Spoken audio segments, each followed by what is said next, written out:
Hallo op hierdie Vrydag en baie welkom by ons oordeenkingtyd saam. Ons is altyd bly as jy saam kuier, die tyd vat om te luister en werklik wil ons vir God al die eer gee altyd vir die woord wat hy deel, dis sy woorde en mag dit op goeie grond altyd val. Mag hy ons lei om dieper te delf in die verhouding saam met hom. Ons gebruik Paulus of ons kyk na sy briewe om ons te help met ons verhouding met God ook. Want daar's soveel waarde en lewende woord in hierdie briewe wat hy geskryf het ook. Hierdie week kyk ons na sy briewe wat hy geskryf het aan die kerk in Tessalonisense en ons kyk na alles wat hy daarso bekend gemaak het, geskryf het en daar's baie bemoediging. En deel van ons reeks na heiligheid, wat 'n bemoediging is ook, dat ons dinge moet heilig, is Paulus so, hy bemoedig hierdie mense en hy skryf van hulle, veral in die tweede brief, 'n groot bemoediging om te sê, maar hou aan die goeie werk wat julle doen, hou aan om heilig te lewe, hou aan te doen wat God vir julle gesê het om te doen. En dan skryf hy met baie uitdrukking oor die wederkoms, oor dit wat gaan gebeur ensovoorts, want ons 'n klomp mense wat hulle probeer de mekaar maak, ons 'n klomp mense wat hulle probeer van die pad afgooi, en Paulus hou aan skryf en sê maar, julle moet aanhou heilig lewe, jy moet aanhou hierdie anderste lewe leef, wat God julle na roep, lewe 'n manier wat 'n verskil maak ensovoorts, en dan skryf hierdie bemoediging, want ek dink ons baie verdrukking op hulle gewees, ek dink daar was baie swaarigheid oor hierdie kerk en hierdie gemeente en gemeenskap ook gewees, en dan skryf hy al hierdie gebede. Hy skryf gebede, seëngebede, gebede oor hulle, en ek dink ons kan iets uit dit uitleer vandag vir onsself ook. Nou net so 'n paar goed wat ons wil uitlig gou in hierdie brief, en ek dink, kan jy dink, sit jouself miskien in die skoene van die mense wat hierdie moes ontvang het, in 'n tyd van verdrukking, in 'n tyd van ek moet reg lewe. Hoor hoe skryf Paulus, 2 Tessalonisense 1 vers 2 en 3 sê, genade en vrede vir julle, van God ons Vader en die Here Jesus Christus.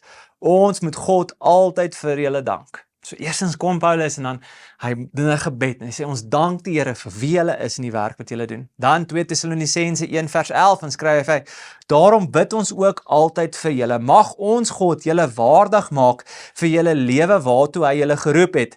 En mag hy deur sy krag julle liefde vir die goeie en die werke van geloof volkome maak, so sal die naam van die Here Jesus deur julle verheerlik word, en julle deur hom in ooreenstemming met die genade van ons God en die Here Jesus Christus.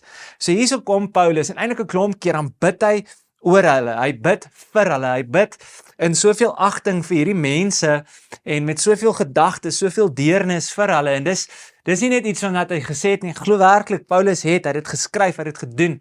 Maar miskien vandag 'n bemoediging vir my en jou, miskien 'n vraag vandag vir my en jou ook in dieselfde asem is, wat beteken hierdie frase, ek bid vir jou? Is dit iets wat jy sommer net maklik sê vir iemand? Of het jy al beleef is iets wat iemand maklik vir jou sê, maar gebeur dit regtig? En ek dink hierso in vandag is bietjie van 'n uitdaging, 'n bietjie evaluering vir onsself om te sê, bid ons werklik vir mense? Bid ons werklik vir mense, ander gelowiges, broers en susters, familielede?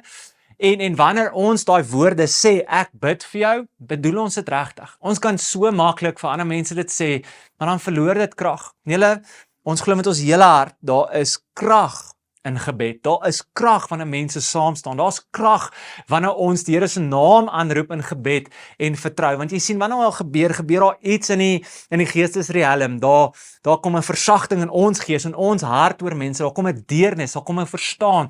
Die Here werk deur gebed. Die Here hoor gebed. En daarom wil ek vandag vir jou bemoedig en aanmoedig dat indien jy ooit vir iemand sê jy bid vir hulle, moenie net dit sê nie. Stop sommer net daar en bid dan sommer vir hulle. Al is dit in 'n restaurant, al is dit in 'n parkeerarea, al is dit by die werk, moenie net die woorde uittrek, bid vir jou, want dit is 'n mooi sê ding nie. Stop en bid sommer vir hulle. So maklik kan daai frase krag verloor, en ek dink, Paulus hierso, skryf hy bid vir hulle, maar dan bid hy vir hulle, hy skryf hierdie goed, dis sy gebed wat hy skryf, is dat hulle sal aanhou die goeie werke doen, dat hulle sal aanhou heilig lewe, anders te lewe, dat hulle sal aanhou daardeur gaan, dat die Here vir hulle krag sal gee. Jy sien, hy bid werklik. Ek wil jou bemoedig, miskien moet jy vandag vir iemand gaan bid, miskien moet jy stil staan, miskien moet jy nie net sê ek bid vir jou nie, maar miskien moet jy werklik bid, werklik stil staan, of as jy dit sê, of as jy daai boodskap stuur, net daar te stop, alles te stop vir 5 minute en te sê, ek gaan nou bid, want ons krag in gebed. 2 Tessalonisense 3 vers 1 tot 2, dan sê hy dit so, hy sê verder broers, bid vir ons, sodat die woord van die Here vinnig mag versprei en oral in ere gehou mag word, soos by julle. Boot ook dat ons van verkeerde en slegte mense verlos word, want nie almal is gelowiges nie. Nou hierso, soos wat Paulus sê, hy bid vir hulle, sê hy nou weer, maar bid vir ons ook. Hoe baie gaan ons dalk na mense toe en vra vir mense vir gebed? Hoe baie keer maak so, dit is moeilik, is 'n vulnerable plek om te wees, maar julle, as ons glo daar's in die waarde van gebed, as ons glo in die krag van gebed, moet ons ook na iemand toe kan draai en sê, bid vir my oor hierdie, bid vir my oor my kinders, bid vir my oor my huwelik, bid vir my oor my situasie by die werk, want ons krag in gebed. Die Here hoor ons gebed. So vandag, tweeledig. Miskien het jy nodig om te vra vir gebed. Doen dit. Vertrou. Daai vertrouensvriendin of vriend wat jy het, vra hulle, bel hulle, boodskap hulle en vra vir gebed. En indien jy so 'n boodskap of iets kry, mag ons bid vir mense, mag ons stop, mag ons staan en werklik bid. Daar's krag in gebed. En daai gebed help werklik. Daar's 'n, soos ek sê, 'n geestelike dimensie in dit, in wat ons weer help, wat ons weer die krag gee om werklik hierdie heilige roeping wat God oor ons lewe sit uit te leef, om anders te leef. So mag ons aanhou glo in gebed, mag ons aanhou vertrou in gebed, mag ons aanhou vertrou in die naam van Jesus, dat daar krag is wanneer ons saamkom en bid ook. Kom ons bid ook nou saam. Here, ek sê vir U dankie vandag vir die voorreg dat ons U naam mag aanroep, dat ons in gebed mag intree vir ander mense, vir onsself ook, Here. En ons glo in die waarde van gebed. Ons glo in die krag, Here, wanneer ons U naam aanroep, Here, en U het soveel keer bemoedig toe U op aarde geloop het en deur die skrif en deur soveel woord, Here, dat ons moet bid, dat ons moet soek, dat ons moet vra, dat ons moet klop. En hier is ons vandag. Ek kom bid saam met elkeen van hierdie mense wat luister vandag, dat U by hulle sal kom stil staan vandag, dat hulle U sal beleef vandag, dat hulle sal krag ontvang vir dit wat nodig is.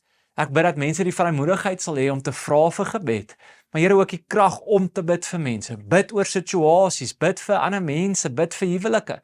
Ek bid dat ons sal vreesloos in gebed leef, Here, dat dit nie net 'n sê ding sal wees van ja, ek bid vir jou of ek hoor van gebed nie. Here, mag ons werklik dit leef, mag ons dit werklik doen. Heilige Gees, help ons, gee ons die krag, bemoedig ons, Here, om hierdie reg te doen, om hierdie deur te vat in ons lewens ook. Ek sê vir U dankie vir elke mens wat hierna luister, en ek bid werklik vir daai ontmoetings vandag, en dat mense self by U sal inskakel, sal bid, sal U naam aanroep, Here, en U sal beleef vandag.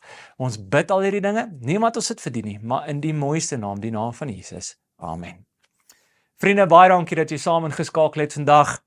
Mag jy ook 'n fantastiese naweek geniet, lekker rus en kyk ook uit vir ons aanlyn dienste op hierdie platform ook en ons sien uit om jou in persoon dalk te sien, indien jy by ons kom kuier by die dienste, elke liewe Sondagoggend om 9:15 by Crawford International, hierso in Rymsig ook, is ons in persoon dienste. As jy ooit kontak wil maak, al die kerkbesonderhede is altyd beskikbaar op sosiale media, oral waar jy gaan kyk, sal jy dit ook sien. So dankie dat jy ingeskakel het, geniet jou naweek, tot volgende keer, mooi bly.